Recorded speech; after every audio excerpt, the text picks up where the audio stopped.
Well, today we're going to be moving into chapter 5 of the book of Hebrews. There's 13 chapters in the book, so we're making pretty good progress, I think. Should finish well before the end of the year.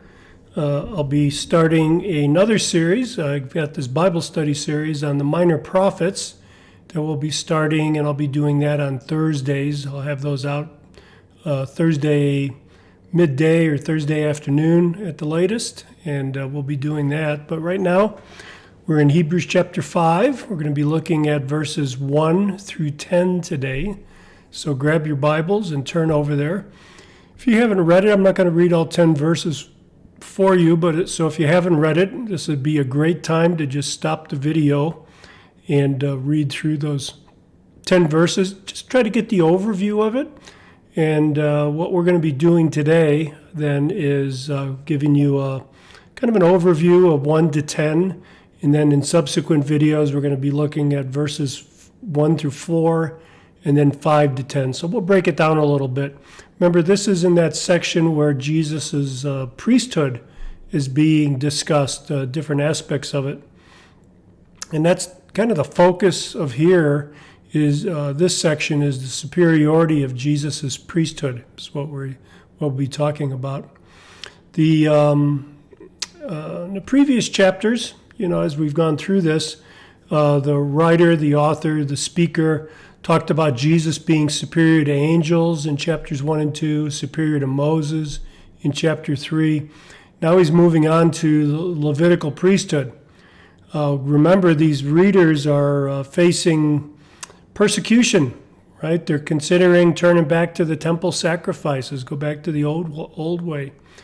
And the point that's being made in these verses is that old way of worship, that old priesthood, has now become obsolete. It was just a shadow of the substance that was coming. It was kind of casting a shadow that found its substance in Jesus, So as we look at this, we can break this passage down, verses 1 through 4. First, present the qualifications of a human priest. 3 things we could say about it. He's appointed by God, so he doesn't volunteer. He doesn't fill out a resume and meet with a committee. He's appointed by God.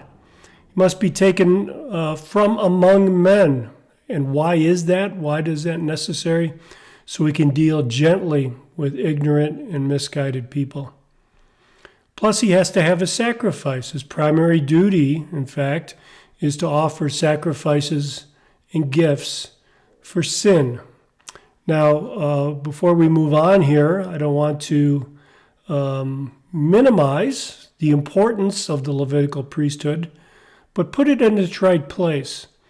God has been interested in making sure that we have entry to him, access to him. He's provided that for us in a rudimentary, temporary, kind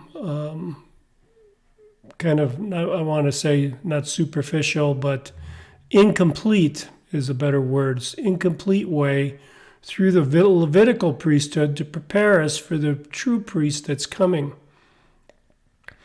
When we come to verses 5 through 10, we contrast Jesus' qualifications with the qualifications of a human priest. And we see that whereas the human priest was appointed by God, Jesus also did not glorify himself, but had a divine appointment from the Father in verses 5 and 6 of chapter 5. And this is a priesthood unlike the Levitical priesthood. The Levitical priesthood was dependent on being a descendant from Aaron, and from Aaron, Levi, and then from Levi onward through his line. Jesus, of course, was not from the Levitical priesthood, the Levitical line. He was from Judah. He belongs to a different order, one that is compared to the order of Melchizedek. That doesn't ring a bell. It will after we're done with this section. Then he has a sacrifice, just as the high priest did, just as the human priest did. But the sacrifice that he has is far superior to what the priests of the Levitical order have offered. The result then is Jesus is perfected. That was, he was qualified or completed, made ready for the task. He became the source of eternal salvation. So when we think about how does all this apply right now, before we get into the details, I can say that Jesus is a priest who gets it, right? He is our priest and he gets it. He lived in the days of his flesh. He was a close, near deity. He was not cold and distant. Jesus understands what it is to struggle with the infirmities of being a human being. He felt the weight of the human experience. Also, Jesus has provided us with the sufficiency of that one sacrifice. Unlike those human priests who came back day after day after day, month after month after month, year after year after year, Jesus has one sacrifice that he laid down forever.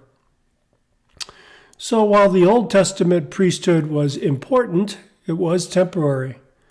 It was a stewardship. It was designed to point to the permanent priesthood of Christ, which was coming and now has come. So what do we need to do?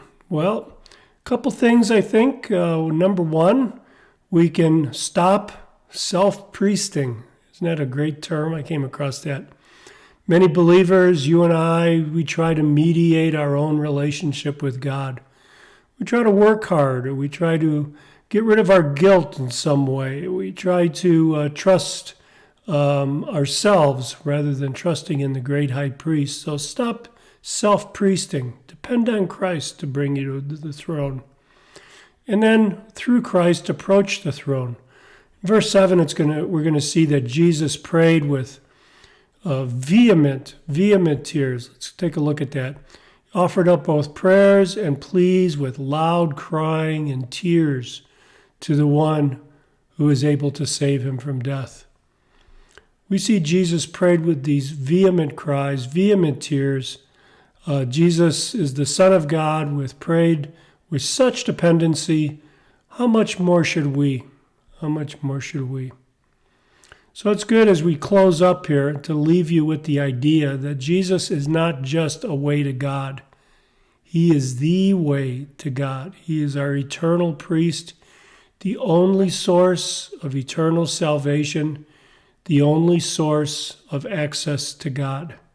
Brothers and sisters, let's depend on him. Next time then, we'll be digging into this a little further. We'll be looking at chapter 5, verses 1 through 4, the qualifications for the earthly priest.